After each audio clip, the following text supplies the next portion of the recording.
Alright, yeah, magnificent bastards! Today, we're diving into one of the most beautifully unhinged hypotheticals I could think of. What if the Death Korps of Krieg from Warhammer 40k decided to pick up their shovels, their gas masks, and their crippling lack of self-preservation and march straight into the Star Wars galaxy? Could they survive? Could they conquer? Or would the Star Wars galaxy take one look at these trench-digging psychopaths and collectively go, what in the force is wrong with these people? So grab a glass of whiskey, sit your spoon, and let's break this absolute shovel-powered nightmare of a scenario apart. First, who the hell are these Death Korps of Krieg bastards? In a universe like Warhammer 40k, where city-sized god machines stomp across the battlefield, where literal demons will crawl into your soul and eat it like a midnight snack, and where genetically engineered super soldiers fire what is basically an explosive Red Bull can out of their guns, and then you've got even bigger, angrier versions of those same soldiers with spikes and horns, and somehow, the Death Korps of Krieg still manage to stand out as the absolute pinnacle of hating yourself. And I mean that with respect. These lads don't just fight wars, they apologize for existing by throwing themselves into them.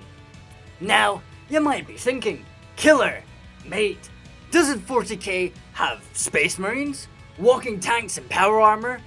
Why are we talking about shovel enthusiasts? And you know what, lads, that's a fair question. But here's the thing, space marines are fucking rare, like stupidly rare. There's roughly about 1 million of them across the entire galaxy. Now, that might sound like a lot until you realize the Imperium has millions of worlds, which means on average you might get 1 space marine per planet, and that's being very generous. Titans even rarer, and far too valuable just to chuck into the meat grinder. So who's actually fighting 90% of the Imperium's wars? That's the Imperial Guard. Normal humans. And among those normal humans, you've got everything from the terrified farm boys clutching a las gun for the first time to absolute lunatics who make Rambo look like he needs some therapy. And the Death Korps of Krieg, oh, they fit firmly in the second category. These are siege warfare gods. They will dig trench networks in hours that would make World War I generals weep with joy.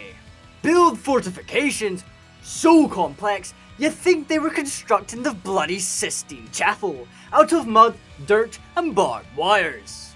And then they'd calmly sit in those trenches while artillery shells turned the sky into a permanent thunderstorm. Clad in gas masks, great coats, and an overwhelming sense of guilt, these bastards will hold the line against anything. Demons, xenos, horrors beyond your comprehension. With nothing but las guns, bayonets, and, of course, the most sacred weapon in their arsenal, the shovel. And I'm not even joking when I say their sheer refusal to die gives even things like the Necrons, you know, immortal murder robots with no soul, a moment of pause. Because at least the Necrons want to keep existing. The Kriegsmen, not so much. But here's the kicker. They weren't always like this. No, to understand why these trench-digging maniacs exist, we got to go back to their homeworld, Krieg. And believe it or not, Krieg used to be nice. Yeah, I know, shocking, this place was once a prosperous, wealthy industrial powerhouse. Multiple hive cities, booming population, people actually doing alright for themselves, which, in 40k terms, is basically winning the cosmic lottery. They had resources, stability, and more importantly, a form of independence, or at least a potential for it. And that is where things start going very, very wrong, because the ruling elite of Krieg, in their infinite bloody wisdom, and by wisdom I mean paranoia mixed with greed, decided they didn't like the idea of relying on the Imperium anymore, and possibly taxes. So they did what any reasonable, completely sane leadership would do. They militarized the absolute hell out of their planet. Massive planetary defense forces, fleets, weapons, the whole lot. And then, after building up enough firepower to make a statement, they looked at the Imperium and went, yeah, we didn't need you anymore, and declared independence. Now, on paper, they weren't entirely wrong. Krieg was self-sufficient.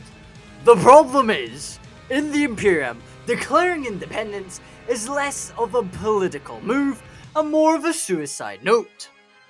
But here's the funny part. The Imperium looked at Krieg, looked at how heavily fortified it was, and basically said, you know what? Not worth the hassle. So instead of invading outright, they did something far more insidious. They started a civil war.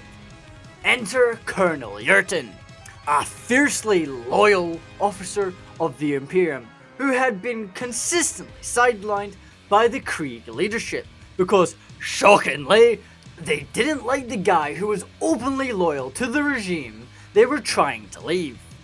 The Imperium did back him up, armed him to the teeth, and then returned him to Krieg.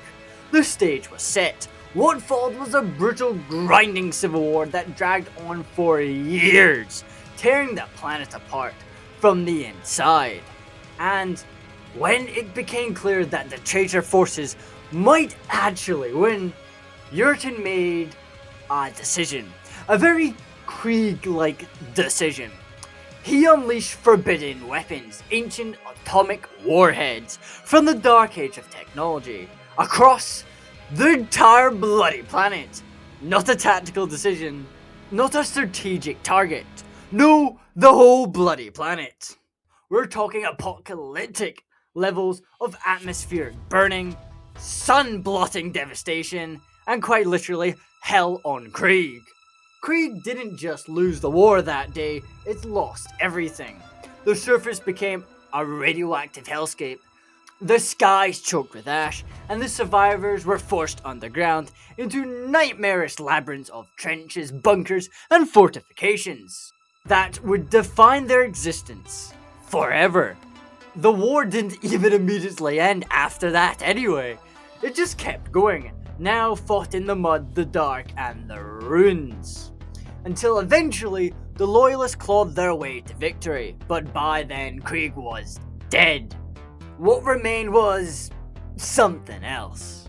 And here's where things get even more cursed, because after all that, after turning their own world into a nuclear wasteland, Krieg had a bit of a population problem.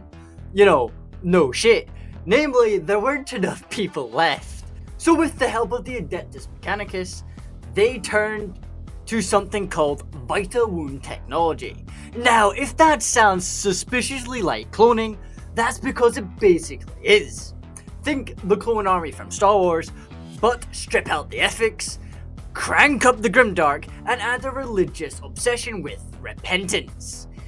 Entire generations of Krieg soldiers are artificially grown, raised from birth to believe that their only purpose is to atone for their planet's past sins through sacrifice.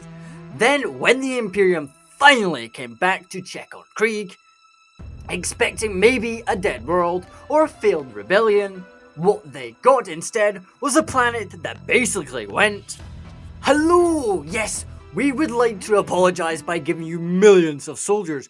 Also, if you would kindly throw us into the worst war zones imaginable, that would be great. Thanks." And the Imperium, being the Imperium, went, "You know what? we like you lads. And just like that, the Kriegs became one of the most important recruitment worlds in the Imperium.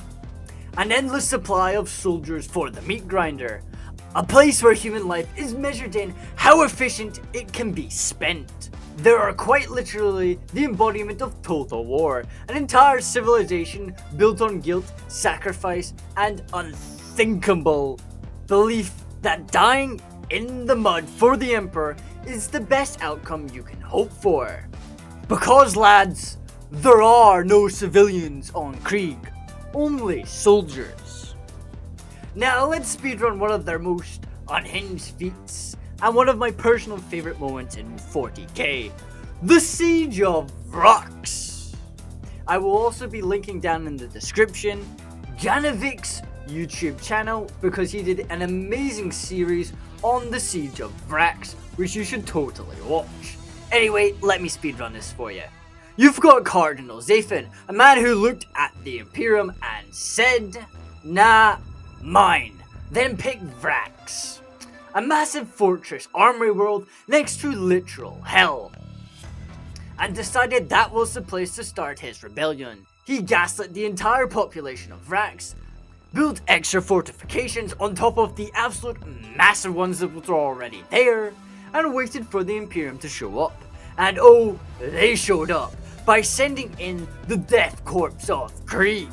Because when you need a problem to be solved through sheer industrial levels of suffering, these are your lads. What followed is a 7-year-long absolute miserable nightmare. Non-stop bombardments, trench warfare so brutal it'd make World War I look like a warm-up.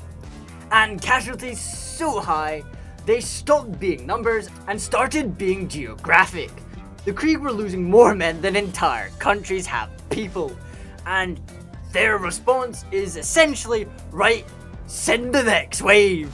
No retreat, no hesitation, just shovel, trench, repeat. Then, because things weren't awful enough, the Alpha Legion showed up.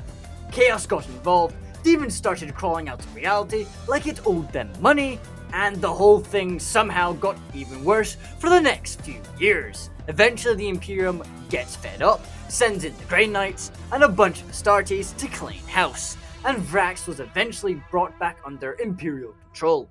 But here's the key part. The Krieg didn't really break. Not once really. They just kept coming until the job was done, no matter how many it took. That's the Death Korps of Krieg in a nutshell for y'all. If something needs to die, they will keep throwing themselves at the problem until either they run out of bodies or the problem is very, very dead. And now we're dropping this mindset into the Star Wars galaxy. Good luck, Star Wars, you're gonna need it. Alright, now that I have finished aggressively praising the trench-obsessed lunatics of Warhammer 40k, it's only fair we give Star Wars its turn. Because, compared to 40k, this place is basically a holiday resort with occasional war crimes. Specifically, we're looking at the Clone Wars, where the Galactic Republic is a bloated bureaucratical mess run by the Jedi Order, a bunch of space wizards living in a fancy tower, pretending that they've got everything under control, while actively dropping the ball on the literal chosen one. You know, Anakin Skywalker. Their armies? Oh, just millions of clone soldiers based on Jango Fett, because apparently the best solution to galactic war is copy and paste the most dangerous man alive and hope for the best. Early on, they got to rely on random planetary militaries as backup, so sometimes you'll get elite clone troopers, and sometimes you'll get Dave with the blaster and the dream. But by the end of the war, it's full wartime economy, pumping out clones and ships like there's no tomorrow. And then you've got the Confederacy of Independent Systems rocking up with trillions of battle droids, an army so big that it compensates for the fact they all collectively share about one functioning brain cell. They're led by actually competent villains like Count Dooku, and then there's General Grievous, a coughing metal skeleton who's either the Grim Reaper or a Victorian patient, depending on the scene. But here's the punchline. None of this matters. The entire war is being puppeted by Palpatine, who's playing both sides like a sweaty grand chess master with infinite turns. The Republic, the Separatists, victory, losses, it's all part of his plan. The galaxy thinks it's fighting a war, but really it's just getting played. And now, we're dropping the Death Korps of Krieg into this mess. So, this is probably going to be going horribly. So let's dive into the actual scenario. So let's set the stage. Early in the third year of the Clone Wars in the Star Wars galaxy, when everything is already spiraling into peak chaos. The Galactic Republic is stretched thin, but still holding. The Confederacy of Independent Systems is ramping up production like a factory on crack. And the Outer Rim is basically a free-for-all of crimes, war, and opportunists. And right into the middle of this mess, completely uninvited, drop the Death Korps of Krieg. Not just a regiment, not just an army, the entire bloody planet of Krieg from 40k, dragged into real space with enough infrastructure to function, a modest fleet to move troops around, and just to make things interesting, a single Titan walking around on Krieg like a cathedral with anger. They don't arrive in glory. They don't arrive with diplomacy. They arrive confused, silent, and immediately start digging in. They emerge near Kessel, an isolated, strategical, valuable mining world with a very convenient feature limiting hyperspace access. One main route in and out. For most factions, that's a logistical choke point. For Krieg, that is a gift. It is a controllable artery, a place where you can fortify, dominate, and turn into a staging ground. And that's exactly what they do. No negotiation, no announcement, just slow methodical siege that crushes Kessel under artilleries and trenches. And relentless human wave tactics. The local forces, whether Crime Syndicate, Hutt Influence, or whoever happened to be holding the rock at the time, gets ground into dust. Within a relatively short time frame, Kessel falls, and Krieg now has resources, slaves, and infrastructure, and most importantly, a foothold in the galaxy, from where they begin to learn, capture ships, study hyperspace lanes, and reverse engineer some technology. And very quickly, they realize that this galaxy runs on routes rather than warp jumps, which they can still do. It doesn't slow them down, it just changes their methods a bit. Not completely, but slightly. From that point on, expansion becomes inevitable. Krieg doesn't blitzkrieg across the galaxy. They don't need to. They advance the only way they know how. Siege by siege, world by world, carving out territory like a spreading infection. Every planet they take becomes another fortress, another recruitment hub thanks to their Viter wound technology, another cog in the ever-growing war machine. They don't overextend, they don't gamble, they dig in, consolidate, and push again.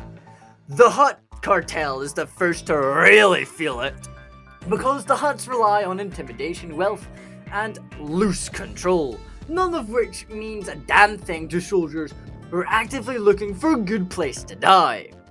Hutt space starts collapsing in on itself as the Kriegs grind through their worlds with zero regard for losses. Criminal empires don't handle total war very well, and the Hutts get absolutely folded, their territory either conquered by Krieg or opportunistically seized by the CIS.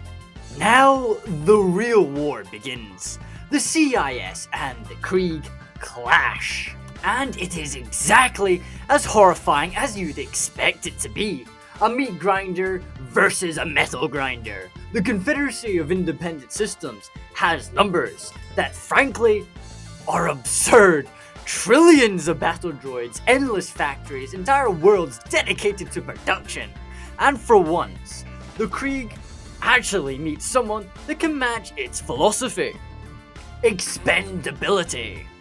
Planets become a tug-of-war zone, where whoever can throw more bodies or bodies shaped like droids wins. A world might fall to the Krieg after months of siege, only for the CIS to counterattack with overwhelming mechanical force and take it back, and then lose it again weeks later. It becomes less about tactics and more about raw industrial output. The difference is Krieg doesn't care how long it takes, but funnily enough, neither does the CIS. And so the conflict stalls into a galactic spanning war of attrition that makes the Clone Wars look like a polite disagreement.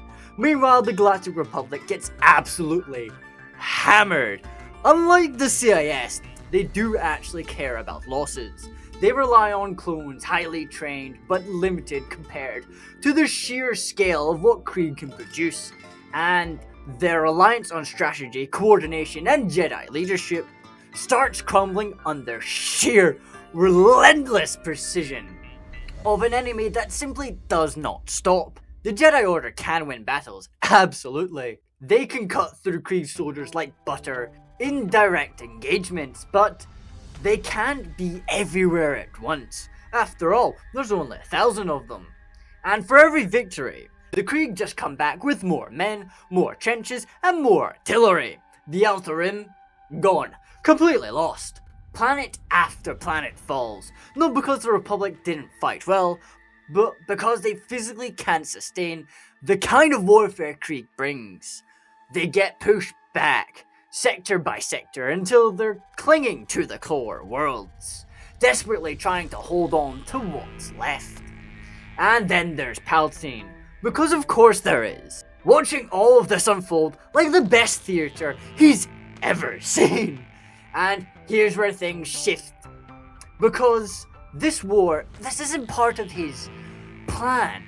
Not originally anyway, but Palpatine adapts, he always does. The Republic is weakening far faster than intended, so what does he do? He hard leans into the Confederacy of Independent Systems. Quietly, subtly, he allows them to escalate, to unleash more of their hidden reserves. More droids, more fleets that were previously held back to maintain the illusion of balance. The war stops being controlled and starts becoming real, and Palpatine, he's still playing both sides. But now he's less concerned with maintaining a script and more concerned with making sure he stands at the end of it. The Republic eventually breaks, not in one dramatic moment, but in a slow grinding collapse. Supply lines fail, outer systems fall, the core worlds become isolated. Whether Palpatine formally abandons it or simply lets it die doesn't even matter at this point. The result is the same. The Republic as it was is gone. What's left is a split galaxy between two nightmares, an industrial horror of the CIS, and an unrelenting suicidal advance of the Krieg. And that is where the endgame settles. Krieg now controls vast swaths of territory. Entire sectors turn into fortress regions. Endless production of more soldiers, more equipment, more war. They adapt to hyperspace. They capture fleets from every faction they've ever fought against. And they turn the galaxy's own infrastructure into their supply network. The CIS still stand as the only true counterbalance, able to match the sheer scale of what is unfolding. And, if not, in sheer bloody-minded determination. A cacophony where planets change hands, not because strategy, but because one side managed to throw slightly more bodies at the problem than the other. So, in the end, do the Death Korps of Krieg survive the Star Wars galaxy? Oh, they survive! They just turn it into another Vraks. Now, that's a bloody crossover, lads. And there you have it. The Death Korps of Krieg in the Star Wars galaxy. Did they survive? Oh, they didn't just survive. They dug in. They expanded and they turned half the bloody galaxy into one long miserable trench line. The Galactic Republic, let's be honest, they were already on borrowed time. The Jedi Order are powerful, yeah, but they're not built for this kind of war. You can't mind trick a shovel charge, and you definitely can't outlast an enemy that wants to die more than you want to live. The Republic fights smart, fights barely, and still gets ground down into dust because they were never designed for endless siege warfare on this scale.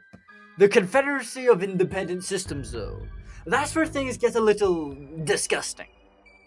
Now, you've got two factions who both look at casualties and go, right, and one throwing endless waves of men and the other throwing endless waves of machine.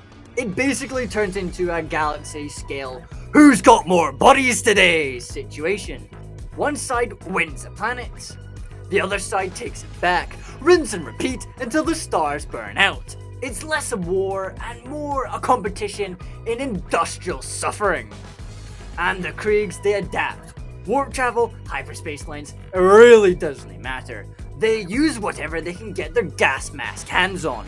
Imperial ships get blown up.